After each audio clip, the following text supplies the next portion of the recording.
আসসালামু আলাইকুম বন্ধুরা, সবাই কেমন আছেন? আশা করি ভালো আছেন। iTechMamun ইউটিউব চ্যানেলের আরও একটি ভিডিওতে আপনাকে স্বাগতম।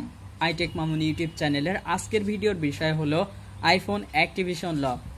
আমাদের কাছে এমন অনেকের কাছেই এই ধরনের ফোন আছে, কোনো না কোনো কারণে তার ফোনটা অ্যাক্টিভেশন লক হয়ে গেছে। তো এই ফোনটা আপনি কিভাবে ইউজ করবেন বা এই ফোনটা আপনি পরবর্তীতে কিভাবে ইউজ করতে পারেন সেই বিষয়ে আজকের ভিডিওটা। আর আপনি যদি অ্যাপল ইউজার নতুন হয়ে থাকেন বা ভবিষ্যতে অ্যাপল আইফোন কিনবেন, তাহলে এই ভিডিওটা একটু দেখে রাখতে পারেন। তাহলে অ্যাক্টিভেশন লক বা আইক্লাউড লকের মতো কোনো সমস্যা আপনার ফোন ব্যবহারে আসবে না। তো এই যে অ্যাক্টিভেশন লক এটা কেন হয়েছে সেটার একটা তথ্য আপনাদেরকে দিই, তাহলে আপনাদেরও জানা থাকবে। এই অ্যাক্টিভেশনটা লকের সময় আমরা একটা জিনিস এখানে দেখতে পাচ্ছি, এখানে একটা অ্যাপেল আইডি এবং পাসওয়ার্ড দেওয়ার অপশন আছে। আমরা অনেকেই হয়তো বা চেষ্টা করতেছি, আমার তো একটা অ্যাপেল আইডি আছে আর পাসওয়ার্ড আছে, তাহলে সেটা দিয়ে লগ ইন করি, তাহলে খুলে যাবে। কিন্তু এখানে আপনার একটা বিষয় কিন্তু লেখা আছে, this iPhone is linked to an Apple ID. Enter the Apple ID and password that were used to set up this iPhone. তো এই আইফোনটা আপনি যদি ব্যবহার করতে চান বা ব্যবহার উপযোগী করতে চান, সেজন্য আপনার একটা অ্যাপেল আইডি অ্যাড্রেস দিতে হবে এবং পাসওয়ার্ড দিতে হবে, যেটা আপনার এই ফোনটাতে লিঙ্ক করা। মানে যখন আমরা অ্যাপেল আইডি খুলি তখন অনেকেই ফাইন্ড মাই আইফোন অন করে রাখি। এটার কারণে আপনার ফোনটা যদি কখনো লক হয় তাহলে কিন্তু ওই পাসওয়ার্ড বা ওই অ্যাপেল আইডি ছাড়া কিন্তু আর লক আনলক করা সম্ভব হবে না। আবার এটা ফাইন্ড মাই আইফোন অন করে রাখারও কিন্তু অনেক সুবিধা আছে, সেটা নিয়ে আমি এর আগে ভিডিওতে বলেছিলাম যে আপনি যদি ফাইন্ড মাই আইফোন অন করে রাখেন তাহলে পরবর্তীতে আপনার ফোনটা খুব মানে ভালোভাবে ট্রেস করা যাবে। যদি প্রশাসন বা যে কোনো ভালো মানের লোক আপনার এই ফোনটা হারিয়ে গেলে খুঁজে দিতে চায় বা প্রশাসন আপনার ফোনটা খুঁজে দিবে, এরকম কোনো থাকে তাহলে কিন্তু আপনি ফোনটা খুঁজে পাবেন। আর ফাইন্ড মাই আইফোন যদি অন করা থাকে তাহলে এরকম আইক্লাউড লক বা আইফোন অ্যাক্টিভেশন লক হবে। তো এখন এই অ্যাক্টিভেশন লক আমি আনলক করতে গেলে কি লাগে বা কোনো হেল্প আছে কিনা এখানে তার একটা তথ্য দেওয়া আছে। জাস্ট আমরা অ্যাক্টিভেশন লক যে হেল্প আছে এতে একটু ক্লিক করে দেখি যে এখান থেকে কি বলতে চাচ্ছে।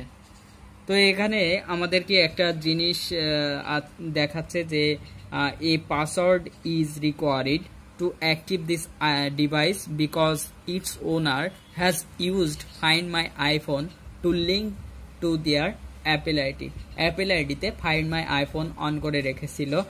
if this is your device, যদি এটা আপনার ডিভাইস হয়ে থাকে, enter the Apple ID and password you used to set up iCloud. তো আপনি যদি অ্যাপেল আইডি এবং পাসওয়ার্ড, এখানে যে অ্যাপেল আইডি এবং পাসওয়ার্ডটা দেখাচ্ছিল এটা যদি আপনি দিতে পারেন তাহলে ফোনটা কিন্তু আপনি ব্যবহার করতে পারতেছেন। If you are given this device or purchased it second hand, মানে আপনি যদি এটা সেকেন্ড হ্যান্ড ক্রয় করে থাকেন, you will need to contact the original owner. আপনি যদি সেকেন্ড হ্যান্ড এই ফোনটা কিনে থাকেন তাহলে অরিজিনাল যে ওনার ছিল তার সাথে আপনাকে কন্ট্যাক্ট করতে হবে, করে তার কাছ থেকে এই অ্যাপেল আইডিটা এবং পাসওয়ার্ড নিতে হবে। দেন নিয়ে আপনার এখান থেকে এই আইক্লাউড যে অপশনটা বা অ্যাকাউন্টটা আছে এটা আপনাকে সাইন আউট করতে হবে বা ডিলিট করে নিতে হবে। তো এরপরে additional information can be found at support. এই যে এখানে একটা অ্যাড্রেস দেওয়া আছে, এখানে কিন্তু আরও কিছু তথ্য দেওয়া আছে যে আপনি কিভাবে অ্যাক্টিভেশনটা আনলক করবেন বা করতে আরও কি লাগবে। তো আমি বাংলাতে যতটুকু জানি সেটা আপনাদের কাছে এখন শেয়ার করব। আমরা এখানে যে অ্যাপেল আইডিটা একটা স্যাম্পল দেখতে পাচ্ছি, এই স্যাম্পল দেখা যে অ্যাপেল আইডিটা থাকবে জাস্ট ওই অ্যাপেল আইডি এবং ওটার পাসওয়ার্ড দিতে হবে। তো এটা আমাদের কাছে থাকে না, কেননা আমরা সাধারণত সেকেন্ড হ্যান্ড ফোন যদি কিনে থাকি তাহলে আমরা কিন্তু তার আইক্লাউড বা তার অ্যাপেল আইডিটা নিয়ে ইউজ করতে থাকি। কোনো এক সময় দেখা গেল যে সে তার অ্যাপেল আইডির পাসওয়ার্ডটা চেঞ্জ করে দিল, আপনি আর কিন্তু লগ ইন করতে পারতেছেন না, তখন আপনার ফোনটা কিন্তু অ্যাক্টিভেশন লক হবে। দ্বিতীয় আরেকটা কারণ আছে, অ্যাপেল আইডি আপনার মাঝে মধ্যে সিকিউরিটির একটা অপশন দেয়, যেটা আপনি এই ফোনটা ইউজার কিনা সেটা অ্যাপেল চেক করে। তো সেখানে যদি আপনি সঠিক ইনফরমেশন দেন তাহলে কিন্তু আপনি ফোনটা খুব ইজিলি ইউজ করতে পারতেছেন। আপনার ফোনটা iCloud লক বা কোনো ধরনের লক হবে না। এরপরে আপনাদেরকে আরেকটা কথা বলি, এখানে যে অ্যাপেল আইডিটা আছে এটা আপনি কিভাবে আবার পুনরায় ফিরে পাবেন। তো আপনার মনে নাই, দেখা গেল যে এখানে iTechMamun@gmail.com এই ধরনের কোনো একটা অ্যাপেল আইডি আছে, তো এখন আপনার সেটা মনে পড়তেছে না, কিন্তু আপনি যে অ্যাপেল আইডিটা খুলেছিলেন সেই অ্যাপেল আইডিতে আপনার ফার্স্ট নেম, লাস্ট নেম এবং আরও কিছু তথ্য দিয়েছিলেন।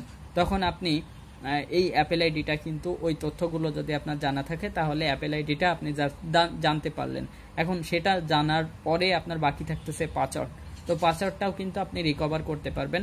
তো এই যে অ্যাপেল আইডিটা আপনার যদি আপনার ইনফরমেশনটা জাস্ট জানা থাকে যে এই নামে অ্যাপেল আইডি খোলা ছিল, তার ডেট অফ বার্থ এত ছিল বা এই কোডসেন অ্যাড করা ছিল, তো তখন আপনি কিন্তু অ্যাপেল আইডিটা খুলতে পারতেছেন, রিকভার করতে পারতেছেন। তো সেটা রিকভার করার জন্য যে সাইটে আপনাকে যেতে হবে iforgot.com এ যাবেন এবং ওখানে আপনার অ্যাপেল আইডি যদি না থেকে থাকে তাহলে নিচে দেখবেন যে ফাইন্ড ইউর অ্যাপেল আইডি এরকম কোনো কিছু লেখা আছে, জাস্ট ওটার উপরে ক্লিক করবেন, করার পরে আপনারা ওখানে নাম এবং ডেট অফ বার্থ যে তথ্যগুলো চাবে সেগুলো দিবেন, তাহলে এই যে অ্যাপেল আইডিটা জাস্ট অ্যাপেল আইডিটা আপনারা পেয়ে যাবেন। এবং পাওয়ার পরে অনেক সময় দেখা যায় যে আমাদের অ্যাপেল আইডি আছে কিন্তু পাসওয়ার্ড নাই, সেক্ষেত্রে আমরা কি করব? সেক্ষেত্রেও আমাদের অপশন আছে, সেটা আমরা iforgot.com এ যাব এবং আমাদের অ্যাপেল আইডিটা লিখব, তারপরে আমরা সেখানে আমাদের যে পাসওয়ার্ড রিকভার করার যে অপশনগুলো আসবে, আপনার ডেট অফ বার্থ জানতে চাইবে বা আপনার ফোন নাম্বার থাকবে, সেই ফোন নাম্বারে আপনাকে একটা কোড যাবে, বিশেষ করে একটা ফোন নাম্বার এবং একটা ইমেইলে কোড যায়।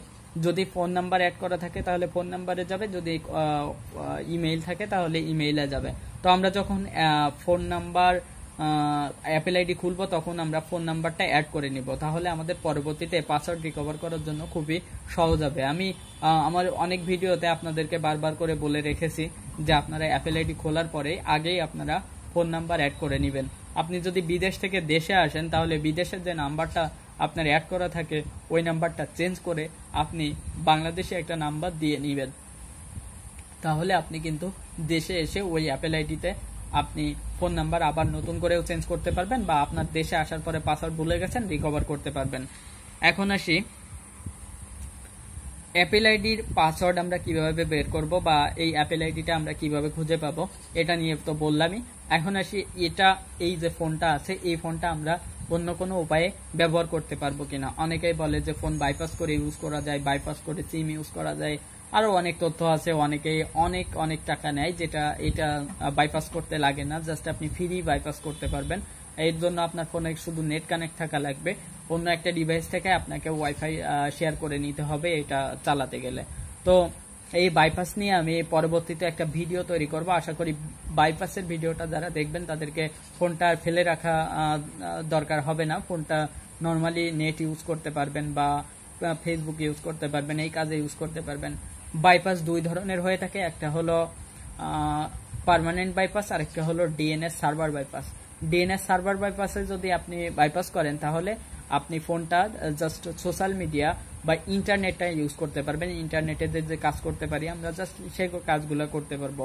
আর পার্মানেন্ট বাইপাসে আমরা হলো কিছু অ্যাপস ইউজ করতে পারবো, তো সেটার জন্য অনেক কষ্ট করা লাগে, পিসিতে ম্যাক ইনস্টল করার লাগে, আরো অনেক কিছু আছে, সেটা নিয়েও আমি ইনশাল্লাহ আপনাদেরকে একটা ভিডিও দিব, সেই ভিডিও দেখে আপনারা পার্মানেন্ট বাইপাসও করতে পারবেন।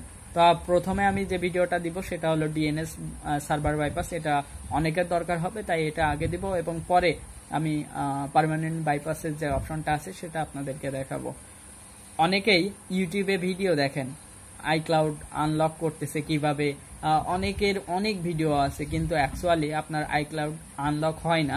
আর এটা আনলক কখন হয়, যদি আপনি এটার মাদারবোর্ডটা চেঞ্জ করেন তাহলে কিন্তু আপনার ফোনটা আনলক করা পসিবল হবে, কেননা একটা ফোনের মাদারবোর্ডটাই কিন্তু মেন। আপনি একটা ফ্রেশ মাদারবোর্ড এনে যেটাই Apple ID sign in sign out করতে পারবেন, সেই একটা মাদারবোর্ড এনে আপনি জাস্ট এই ফোনটার মাদারবোর্ডটা চেঞ্জ করে নেবেন, তাহলে দেখবেন যে আপনার পাসওয়ার্ডটা, তাহলে আপনি ফোনটা ইউজ করতে পারবেন।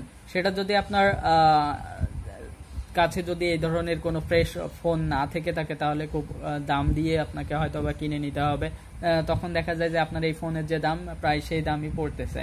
তো সেক্ষেত্রে আপনি যদি মনে করেন যে না আমি করব না, আমি জাস্ট বাইপাস করে ইউজ করব, তো বাইপাস করে ইউজ করতে পারেন। ফোন নাম্বার কিভাবে আমরা অ্যাড করব এটা নিয়ে আমি এর আগে ভিডিও তৈরি করেছিলাম। আবারও আপনাদের যদি জানার থাকে তাহলে আরও খুব ক্লিয়ারলি ভাবে আপনাদেরকে সেই ভিডিওটা উপহার দিব বা আপনাদেরকে দেখাবো যে কিভাবে আপনারা ফোন নাম্বার অ্যাড করবেন, ইমেইল অ্যাড করবেন, আরও কোন কোন বিষয় আছে সব কিছু নিয়েই আমার এই চ্যানেলে আমি ভিডিও দেব। আশা করি ভিডিওটা আপনারা মিস করবেন না, বা পরবর্তীতে যে ভিডিওগুলো দিব এই ভিডিওগুলো আপনারা মিস করবেন না। এখন যে কাজের যে কথাটা বলবো সেটা হলো, আপনি আইফোন কেনার পর বা আপনি প্রবাসে থাকেন, একটা সেকেন্ড হ্যান্ড ফোন কিনতেছেন, তখন যে ভাইয়ের কাছ থেকে কিনবেন সেই ভাইয়ের কাছ থেকে আপনি ফোনটা কেনার পরে জাস্ট দয়া করে মানে কেনার সময়ই আপনি অ্যাপেল আইডি একটা খুলে নেবেন এবং তার অ্যাপেল আইডিটা সাইন আউট করে নেবেন। কেননা আপনি সাইন আউট না করে নিলে অ্যাক্টিভেশন লক বা আইক্লাউড লক হয়ে যাবে আপনার ফোনটা, পরবর্তীতে কিন্তু আপনি ব্যবহার করতে পারবেন না। আমাদের দেশে এমন অনেক ভাই আছেন যাদের ভাই বা বিদেশ থাকতো, সেখান থেকে ফোন আনছে, আনার পরে ফোনটা লক হয়ে যায়। আর একটা কথা আপনাদেরকে বলবো, সেটা হলো ইউটিউবে যারা ভিডিও দেখেন যে আইক্লাউড আনলক করা যায় এবং ওখানে আপনাদের ফোনের ইমিটা দিয়ে অনেকেই চেক করেন, আমি দেখেছি যে এই ধরনের অনেকেই আছেন যারা তাদের ইমিটা করেন, ওখানে কমেন্টস করেন, করে তাদের কাছ থেকে জানতে চান যে আসলে আপনার ফোনটা আনলক করা যাবে কিনা। অনেকেই আপনাদের কাছে তখন কমেন্টে রিপ্লাই দিয়ে বা কোনোভাবে আপনাদের কাছ থেকে আইক্লাউড আনলক করার কথা বলে আপনাদের কাছ থেকে কিছু ডলার হাতিয়ে নেয়। তো আমি যেটা বলবো সেটা হলো, কোনো ডলারের মাধ্যমে আপনি কিন্তু আপনার ফোনটা আনলক করতে পারবেন না। কোনো ডলারের মাধ্যমে আপনি আপনার ফোনটা আনলক করতে পারবেন না, কারণ এটা একজন ফোন, এই ফোনটা ইউজ করতে একজন মালিক, তার মালিকানা আপনি কিন্তু ওইভাবে অ্যান্ড্রয়েড ফোনের মতো চেঞ্জ করতে পারবেন না। অ্যাপেলের সব থেকে সিকিউরিটির কারণেই অ্যাপেলের এই ফোনটার মানে ফোনগুলার, অ্যাপেলের যে ফোনগুলো আছে বা ডিভাইসগুলো আছে এগুলার দাম অনেক বেশি। তো এখানে অ্যাপেল আইডি দিয়ে এবং পাসওয়ার্ড দিয়ে আপনি যদি সাইন ইন করতে পারেন তাহলে এই ফোনটা আপনি সিম ইউজ করে কথা বলতে পারবেন বা আবার আগের মতো ইউজ করতে পারবেন, তাছাড়া অন্যথায় করতে পারবেন না। আশা করি পরবর্তীতে আরো ভালো ভালো ভিডিও আপনাদের মাঝে নিয়ে হাজির হব। যদি আপনাদের আরো কিছু জানা থাকে তাহলে অবশ্যই কমেন্ট করবেন, বা আমাকে যদি আপনাদের কোনো কিছু জানানোর থাকে তাহলে আপনারা কমেন্ট করে আমাকে জানাতে পারেন। ধন্যবাদ, ভালো থাকবেন, সুস্থ থাকবেন।